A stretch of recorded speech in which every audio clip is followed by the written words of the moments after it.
Hello friends, welcome back to my channel. तो कैसे हो आप लोग? तो इस ड्राइंग का आउटलाइन ट्यूटोरियल मैं 3 महीने पहले दिया था और आज मैं आप लोगों के साथ इसका कलरिंग ट्यूटोरियल शेयर करूंगी। तो कलर करने के लिए मैं यहाँ पे यूज़ कर रही हूँ ब्रूस्टो का कलरिंग पेंसिल।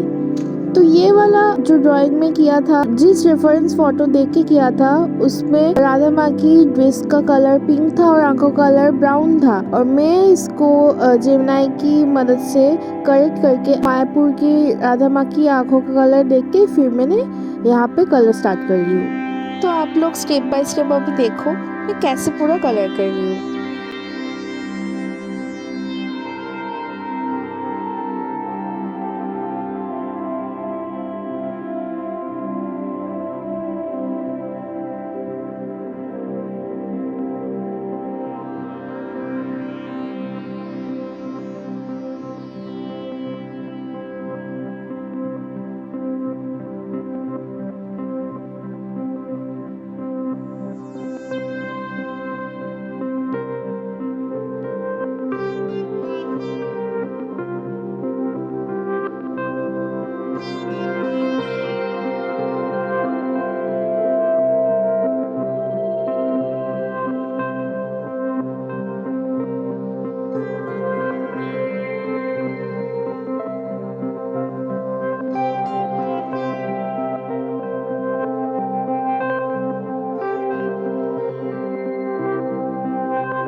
तो गाइस अब हेयर का जो पोर्शन आप लोग देख रहे हो ये अच्छे से नोटिस करो मैं कैसे कर रही हूँ।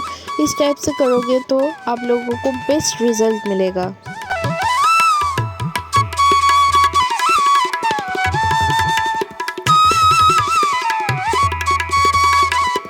तो गाइस इस ड्राइंग का अगला वीडियो में कुछ इंटरेस्टिंग होने वाला है। क्या है वो इंटरेस्टिंग चीज, वो देखने के लिए अगला वीडियो देखना पड़ेगा। तो गाइस आप लोगों को ये वाला ड्राइंग कैसा लगा कमेंट सेक्शन में जरूर बताना। वीडियो अच्छा लगे तो लाइक शेयर एंड एक सब्सक्राइब कर देना गाइस। तो चलिए मिलते हैं नेक्स्ट वीडियो पे और तब तक के लिए stay tuned and thank you for watching. Bye guys.